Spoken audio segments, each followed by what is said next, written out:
C'est le cœur lourd que je vous parle aujourd'hui les amis. On est allé au Grand Prix de Spa 2021 et je pense franchement que ce Grand Prix a le potentiel pour faire partie des pires Grands Prix de F1 de l'histoire. Alors j'aurais aimé vous dire que ouais, que c'était super bien tout ça. Franchement le vendredi et le samedi c'était vraiment cool. Mais le dimanche, oh là là, la catastrophe. Les gens présents sur place ont tous eu l'impression d'avoir été pris pour des cons et franchement je valide à 100%.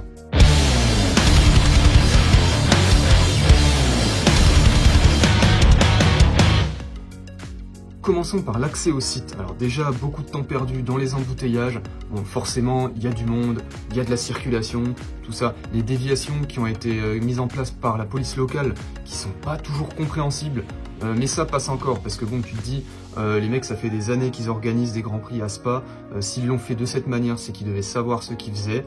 Et c'est qu'il devait y avoir une raison tout simplement. Là où ça se gâte, c'est quand tu découvres les conditions de parking. Parce que oui, alors à la base, c'était prévu que tout le monde se gare dans les champs qui sont aux alentours du circuit.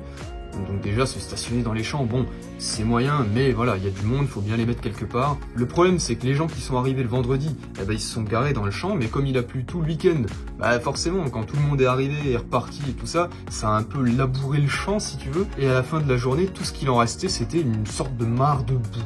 Donc du coup, beaucoup de gens sont restés embourbés. Il a fallu que les paysans locaux viennent aider les voitures à sortir de la boue. Et du coup, le samedi, ils se sont vite rendus compte que ça allait pas être possible, quoi, parce que le champ, il s'était pas réinitialisé durant la nuit. Du coup, le samedi, quand tous les gens sont venus voir les qualifications, les champs, ils étaient déjà massacrés de la veille. Ils ont dû trouver une solution et faire garer les gens ailleurs.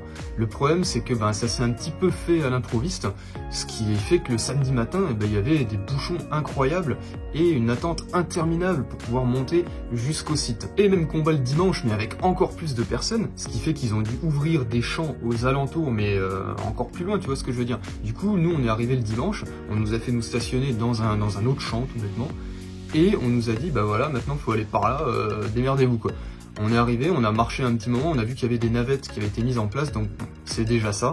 Payer 16 balles de parking par jour pour se retrouver stationné dans un champ avec option remorquage par un tracteur que certains ont même dû payer en plus de ça, c'est quand même limite. On est quand même à Spa, c'est un endroit qui est réputé depuis toujours pour sa météo capricieuse et je trouve ça assez incroyable de voir des installations et une organisation aussi dépassées par les événements. En ce qui nous concerne, le dimanche, on s'est retrouvé embourbé comme tout le monde. On a eu de la chance parce que du coup on est tombé sur un paysan qui nous a remorqué avec son tracteur gratuitement. Le mec était tout seul dans son tracteur avec juste un acolyte au sol pour accrocher l'anneau sur les bagnoles pour dégager un champ complet. Franchement, respect à lui, j'espère qu'il a eu au moins compensation de la part de l'organisation.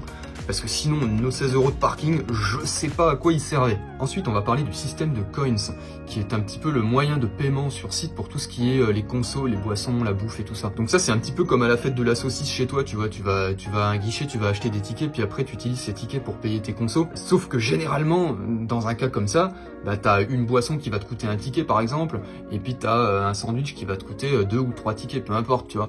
Sauf que là, en fait, quand tu regardais les prix dans les stands de bouffe, tu te rendais compte que, genre, une frite, ça coûtait 1,4 coin. Un hamburger, c'était 2,8 coin. Donc voilà, au début, tu vas recharger ta carte, tu vas prendre tes consommations, mais le problème, c'est que à la fin, quand tu fais le calcul, il te restera toujours quelques centimes de coins qui te serviront plus à rien, parce que concrètement, tu vas jamais avoir une conso qui va te coûter 10 centimes de coins ou quoi. Donc ça, mis à part, laisser penser aux gens que c'était pas cher, parce que du coup les mecs ils vont regarder les panneaux, ils vont se dire ah une frite ça coûte que 1,4 coin, ah ça va c'est pas cher tu vois. Sauf qu'en fait quand tu fais le calcul en euros du coup ça te revient à 2 à 3 fois plus cher quoi. Du coup ça j'ai trouvé ça un petit peu limite aussi, même si là-dessus on va pas râler parce que je comprends. Quand tu participes à un gros événement, forcément c'est comme quand tu vas à un concert, ta bière tu vas la payer un peu plus cher et les rentrées d'argent elles passent aussi par tout ce qui est conso.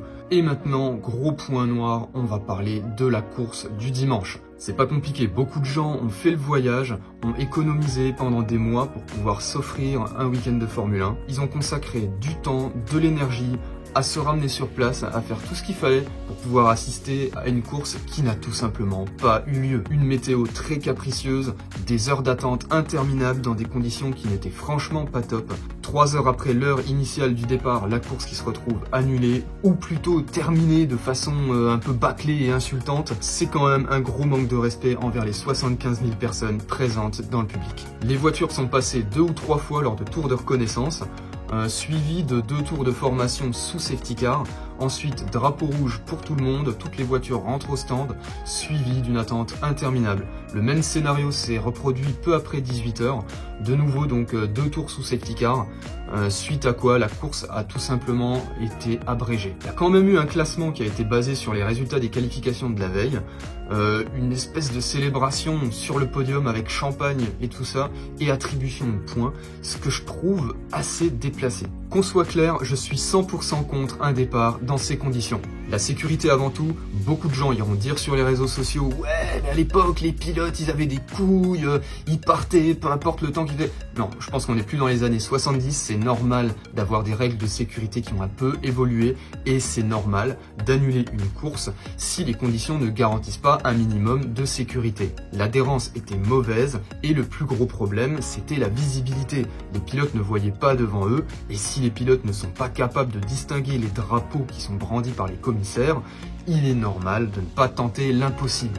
Mais dans ce cas, il faut assumer et ne pas maintenir les spectateurs en haleine pendant des heures pour rien. Heures qu'ils passeront à consommer sur place, bien évidemment, parce que tu te doutes bien que le mec, il arrive, tu vois, il attend déjà 1 heure, 2 heures dans le froid, il va se dire au bout d'un moment, ah tiens, un petit café, vas-y, bon bah je vais acheter des coins et puis je vais me prendre un petit café. Au final, 1 heure plus tard, la course elle a toujours pas commencé, le mec il fait toujours aussi froid sur sa place, il va se dire bah tiens un deuxième café et puis tiens, puis j'ai faim, je vais aller me chercher un truc à bouffer. Beaucoup de réactions sur les réseaux sociaux suite à cette mascarade et ce Grand Prix un peu bâclé. Beaucoup parlent même de manœuvres assez maladroites pour justifier de ne pas avoir à rembourser les spectateurs. J'espère franchement que ce n'est pas le cas et j'espère qu'une compensation va être accordée. Dans tous les cas, je vous invite à ne pas fermer vos gueules et à exprimer votre mécontentement. C'est peut-être comme ça que nous pourrons obtenir gain de cause suite à ce fiasco. Une solution doit être trouvée. Un remboursement partiel même pour le dimanche ou un report pour la course de 2022, j'en sais rien, des solutions il y en a certainement, mais c'est clair que 75 000 spectateurs qui ont payé aussi cher pour voir un spectacle qui n'a pas eu lieu ne peuvent pas rester comme ça sans dédommagement. Merci à tous d'avoir regardé cette vidéo, n'hésitez pas à la partager et à me décrire en commentaire votre expérience de ce week-end, je suis sûr que beaucoup d'entre vous auront pas mal de petites choses à raconter. J'espère vraiment que la prochaine fois, ça se passera mieux et je vous dis à très bientôt.